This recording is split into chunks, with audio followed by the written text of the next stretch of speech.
अब गलती बिल्कुल भी मत करना, क्योंकि अब अगर गलती करी ना, सीधा 1 साल बर्बाद और होगा। देखो टेस्ट सीरीज कौन कौन सी लेनी चाहिए, ये सारी चीज़ें अगर कर लोगे, इतना गारंटी तो ज़रूर हो जाएगा कि एक सिलेक्शन ज़रूर मिल जाए। इस फाइनल की मेजर टेस्ट सीरीज से तुम्हें क्या फ़ायदा होने वाला है, जो तुम्हारा सिलेक्शन करा भी सकता है और तुम्हें 1 साल बैक भी भेज सकता है। नीट में कुछ ही महीने बाकी हैं, लास्ट टाइम की प्रैक्टिस नहीं हो पा रही है, क्वेश्चन प्रैक्टिस नहीं हो पा रही है और वीक टॉपिक्स नहीं पता चल पा रहे हैं। यस, अगर ये सारी तुम लोगों को दिक्कत फेस करनी पड़ रही है तो ये वीडियो तुम्हारे लिए है। और यार ये वीडियो मैं तुम लोगों को क्यों बहुत अच्छे से बता सकता हूँ, इसका मैं तुम लोगों को स्ट्रेट फॉरवर्ड रीज़न भी दे सकता हूँ। और ये बात सच है कि मैं उन कुछ बच्चों में आता था जिन्होंने अभी तक की सबसे ज़्यादा अमाउंट ऑफ टेस्ट सीरीज़ ले रखी थी।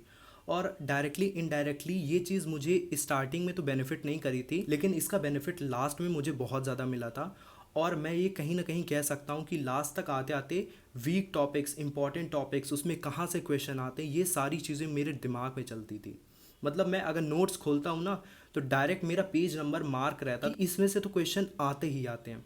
और ये सारी चीज़ें इस वीडियो में मैं तुम लोगों को सिखाने जा रहा हूँ और ऐसी टेस्ट सीरीज़ भी बताने जा रहा हूँ, क्योंकि अभी तुम लोगों का लास्ट समय आ गया। लास्ट समय में टेस्ट सीरीज़ लेना या फिर क्वेश्चन प्रैक्टिस करना बहुत ज़्यादा क्रूशियल हो गया। और यार ऐसे बहुत लोग कह रहे थे कि भैया आपने सिलेबस कंप्लीट कर लिया था, आपने तो सब कुछ पढ़ लिया होगा, इसीलिए आपने टेस्ट सीरीज़ इतनी ली थी। तो देखो ये बिल्कुल भी सच नहीं है। मैं सच बताऊँ तुम लोगों को तो एटलीस्ट 50% ऑफ द सिलेबस जब मैंने एक बार गो थ्रू कर लिया था, तब मैंने टेस्ट सीरीज़ ले ली थी। और एक चीज़ मैं कहना चाहूँगा कि मुझे कुछ टेस्ट सीरीज़ तो मेरे दोस्तों ने फोर्सफुली दिलाई थी। जैसे कि एक सीएलसी की टेस्ट सीरीज़ थी, वो मुझे प्रीवियस मार्क्स के बेसिस पे 500 में पड़ गई थी। तो मैंने इनडायरेक्टली उसे कहीं ना कहीं अनजाने में लिया था और वो बहुत ज़्यादा हेल्प करी थी मुझे केमिस्ट्री में 180 आउट ऑफ 180 लाने में। उसकी एक टेस्ट सीरीज़ थी बायोकेम की टेस्ट सीरीज, जिसमें केमिस्ट्री के 90 क्वेश्चन, बायो के 90 क्वेश्चन होते थे। मेरा बिल्कुल भी मन नहीं करता था, क्योंकि इतनी ज़्यादा टेस्ट सीरीज़ ऑलरेडी मैं देता था, लेकिन कहीं ना कहीं जा करके मैं बेमन से ही बैठ जाता था। जब मुझे वहाँ क्वेश्चन नहीं आते थे ना, इतना ज़्यादा बुरा फील होता था ना। मैं पेपर लाता था, रखता था, 2-3 दोस्तों को भले ही बैठा लिया, मैं डायरेक्ट उनको क्वेश्चन शेयर कर देता था कि ये क्वेश्चन मुझसे नहीं हो रहा है, और जिसको भी परफेक्ट सॉल्यूशन आता है एक दूसरे को सिखाएंगे। खैर ये सारी चीज़ें तो बात की बात है, किसी और वीडियो में ज़रूर बताऊंगा। बट अभी जो फाइनल टेस्ट सीरीज़ मेजर वाली स्टार्ट हो रही है, जो तुम लोगों की प्रिपरेशन को सॉलिडिफाई करेगी, ऐसी कौन कौन सी टेस्ट सीरीज़ हैं जो तुम लोगों को अच्छा सा एक कमबैक दे सकती है और तुम लोगों की पढ़ाई में ये चीज़ बता सकती है कि तुम लोग कहाँ लैग कर रहे हो। तो ये वीडियो स्टार्ट करते हैं। और जैसा कि मैं सीधा सीधा बोलना चाहता हूँ कि तुम लोगों के लिए 3 महीने या फिर उससे भी कम बचे हैं, तो ये इंपॉर्टेंट होता है कि तुम लोग बेस्ट चार टेस्ट सीरीज़ में से 3 टेस्ट सीरीज़ तो मैंने, जैसा कि मैंने बताया, 50% सिलेबस को जब एक बार गो थ्रू कर लिया था। अब थोड़ी और काम की बेनिफिट की बात कर लेते हैं कि इस टेस्ट सीरीज़ से, इस फाइनल की मेजर टेस्ट सीरीज़ से तुम्हें क्या फ़ायदा होने वाला है। सबसे पहला तो तुम्हारा वीक पोर्शन तुम्हें पता चलेगा। ये कैसे होगा? तुम कोई भी टेस्ट सीरीज़ दोगे, वो क्वेश्चन तुम बार बार अगर नहीं कर पाओगे, तुम्हारे यहाँ दिमाग में जाएगा। जब भी तुम नोट्स ओपन करोगे, बस एक क्लिक हो जाएगा कि हाँ ये क्वेश्चन मैं नहीं कर पाता। और जो भी टॉपिक तुम्हें ऐसा लगे कि ये टॉपिक तो मेरे से बार बार गलत हो रहा है, तुम जैसे ही नोट्स रिवाइज करोगे, तुम्हारे दिमाग में तुरंत रिकॉल हो जाएगा कि हाँ ये टॉपिक मैं एग्जाम में नहीं कर पाता हूँ। और हाँ, एक चीज़ और मैं ऐड करना चाहूँगा कि ये जो फाइनल की मेजर टेस्ट सीरीज़ होती है और अच्छी कोचिंग की होती है, जैसे कि एलन आकाश की हो गई, इसको बहुत ज़्यादा एक्सपीरियंस टीचर बनाते हैं और पीवाईक्यू के बेसिस पे एनालाइज्ड होके बनती है। तो इसमें से बहुत सारे क्वेश्चन ऐसी प्रोबेबिलिटी होती है कि तुम्हारे फाइनल के नीट के पेपर में भी आ जाए। तो यही क्वेश्चंस आते ही हैं फाइनल के नीट पेपर में भी। तो देखो वीक पोर्शन से तुम्हारा हुआ क्या कि एनहांस्ड नोट रिवीजन हो गया, जिसकी वजह से वीक चैप्टर तुम्हारे रिवाइज होते हैं। तो अभी तक जो ऐसा हो रहा था कि तुम्हारे 1-2 क्वेश्चन वो जो गलत हो जा रहे थे, वो अब सही होने लगते हैं, जिसकी वजह से एक मोटिवेशन मिलता है और तुम्हारे मार्क्स में भी देखोगे तो डिफरेंस आना शुरू हो जाता है। कहीं ना कहीं ऐसे ऐसे ऐसे एक जंप क्रिएट हो जाता है। मान लो तुम्हारे 530 to 550 मार्क्स आते थे, तो नेक्स्ट पेपर में कहीं ना कहीं थोड़ी इंप्रूवमेंट देखने को मिल जाती है, 540 आ जाते हैं या फिर 560 आ जाते हैं। तो इससे थोड़ा थोड़ा मोटिवेशन, जो कि अभी के लिए तुम्हारे लिए बहुत ज़्यादा मैटर करता है। और देखो ऐसे ही सिलेक्शन हो जाता है एक दिन और तुम्हें पता भी नहीं चलेगा। लेकिन ये सारे स्मार्ट स्ट्रेटेजिक पॉइंट्स अभी से ध्यान में रखोगे तो देखो टेस्ट सीरीज कौन कौन सी लेनी चाहिए। तो अभी अगर तुम लोग नंबर 1 पे मुझसे पूछना चाहोगे कि कौन सी टेस्ट सीरीज मैं तुम लोगों को सजेस्ट करूंगा, तो ऑब्वियसली वो एलन की ही होने वाली है। और मैं एक चीज़ कहना चाहूँगा कि ये लोग जनवरी में एक मेजर्स की टेस्ट सीरीज निकालते हैं, जो कि अराउंड 2.5K की पड़ती है पर वीक। इसमें एक टेस्ट होते हैं। ये कोई भी एक प्रमोशनल वीडियो नहीं है किसी भी तरीके की टेस्ट सीरीज़ की, और ये पूरा का पूरा मेरे एनालिसिस पे बेस्ड है, मैंने क्या एक्सपीरियंस किया था अपनी टेस्ट सीरीज़ के एक्सपीरियंस। सेकंड नंबर पे बात करते हैं आकाश की टेस्ट सीरीज़। आकाश के मेजर्स को मैं ज़्यादा प्रेफर नहीं करूँगा क्योंकि बहुत ज़्यादा महंगी होती है, लेकिन अगर एलन की तुम लोगों को नहीं अवेलेबल है और एक अच्छी टेस्ट सीरीज़ अगर लेना चाहते हो तो आकाश की ऑफलाइन टेस्ट सीरीज़ भी ले सकते हो।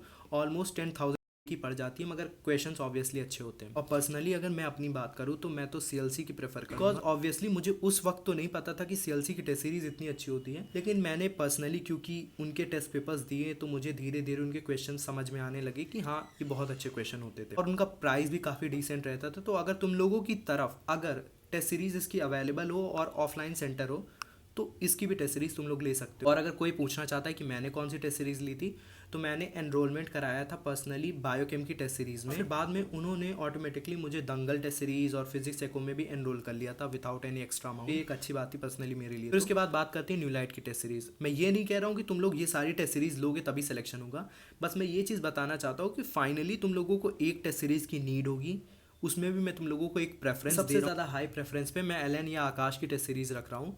और अगर तुम लोगों को ये टेस्ट सेंटर्स नहीं अवेलेबल है तो ऑफलाइन में बेटर यही रहता है कि तुम लोग न्यूलाइट की भी टेस्ट सीरीज ले सकते हो। लेकिन मैं एक चीज़ तुम लोगों से कहना चाहूँगा कि न्यूलाइट की टेस्ट सीरीज में मार्क्स पे बिल्कुल मत जाना, क्योंकि इनके टेस्ट पेपर का जनरल ट्रेंड ही यही है कि ये लोग बहुत ज़्यादा ईजी क्वेश्चंस डालते हैं।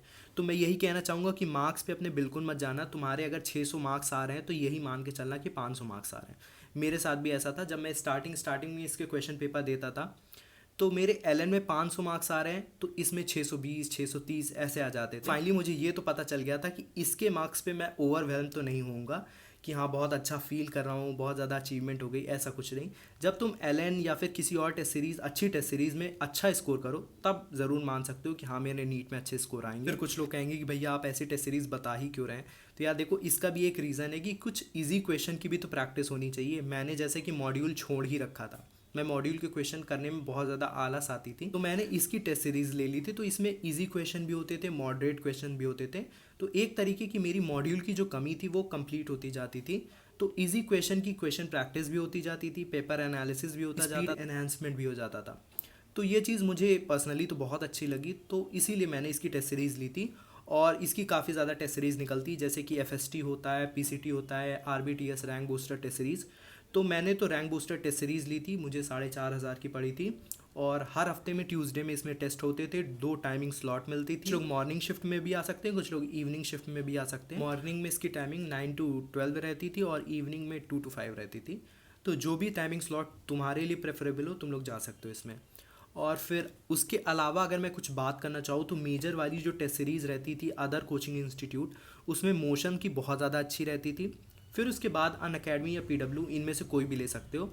और मैं PW की एक खासियत और चीज़ बताना चाहूँगा, क्योंकि मैं PW को तुम लोगों को अभी ज़्यादा प्रेफर करूँगा, बिकॉज ऐसा बहुत जगह है, बहुत ज़्यादा मतलब छोटी जगह भी है कि PW के टेस्ट सेंटर्स अवेलेबल है। तो मैं इस वक्त PW की टेस्ट सीरीज़ के लिए भी काफ़ी बच्चों को प्रेफरेंस करता हूँ, क्योंकि मैं अगर कह देता हूँ कि एलन की बेस्ट है, आकाश की बेस्ट है, भले ही उनके यहाँ टेस्ट सेंटर नहीं अवेलेबल तो वो लोग ऑनलाइन टेस्ट सीरीज़ ले लेते हैं। बट मैं ये चीज़ हमेशा ध्यान में रखने को कहता हूँ, offline test series is always better than online test series. तो तुम लोग भले ही PW का टेस्ट सेंटर वहाँ अवेलेबल है तो ऑफलाइन टेस्ट सीरीज़ उसी की लो। और बाकी जैसे कि कोटा की अगर बात करूँ तो मेरा एक दोस्त है जो ब्रह्मास्त्र टेस्ट सीरीज़ ली थी, तो ऑब्वियसली मैं उससे कभी कभी क्वेश्चन पेपर ले लेता था। उसने अराउंड 2.7 के में उस टेस्ट सीरीज़ को लिया था। और यार लास्ट में मैं तुम लोगों को एक ही चीज़ कहना चाहूँगा कि अब बहुत ज़्यादा कम समय बचा है और अब एक ऐसा क्रिटिकल समय शुरू होता है ना जो तुम्हारा सिलेक्शन करा भी सकता है और तुम्हें 1 साल बैक भी भेज सकता है। तो अब गलती बिल्कुल भी मत करना, क्योंकि अब अगर गलती करी ना सीधा 1 साल बर्बाद और होगा। ये साल तो बर्बाद हो ही गया अगर सिलेक्शन नहीं हुआ, फिर उसके बाद 1 साल पूरा तुम और दोगे, बहुत ज़्यादा हेक्टिक हो जाता है। तो मैं तुम लोगों को स्ट्रेट फॉरवर्ड एक ही चीज़ कहना चाहूँगा, अब गलती हुई तो सिलेक्शन भी नहीं होगा, 1 साल और बर्बाद होगा। अभी तुमने अच्छे से ये समय यूटिलाइज कर लिया, ये सारी चीज़ें फॉलो कर ली। बाकी मैंने इंपॉर्टेंट टॉपिक्स का भी एक वीडियो बनाया था, उसे भी देख करके उन सारे टॉपिक्स को भी अच्छे से प्रिपेयर कर लेना। ये सारी चीज़ें अगर कर लोगे इतना गारंटी तो ज़रूर हो जाएगा कि एक सिलेक्शन ज़रूर। उन बच्चों को ये गारंटी तो नहीं दे सकता हूँ जिन बच्चों ने बहुत ज़्यादा प्रिपरेशन नहीं करी या फिर जो लोग अभी भी 0 लेवल से स्टार्ट कर रहे हैं कि तुम लोग बहुत ज़्यादा टॉप रैंक पे पहुँच जाओगे, लेकिन एटलीस्ट इतनी तो गारंटी मैं तुम लोगों की लेता हूँ कि अगर तुम लोगों ने ये चीज़ और इम्पॉर्टेंट टॉपिक्स जो भी मैंने चैप्टर्स के बताए थे उनको अच्छे से कर लिया तो एक MBBS गवर्नमेंट सीट तुम्हारी होगी, ये सच ज़रूर है। तो यार अच्छे से फॉलो करना और जल्द से जल्द अपने नाम के आगे डॉक्टर लगाओ। Till then bye.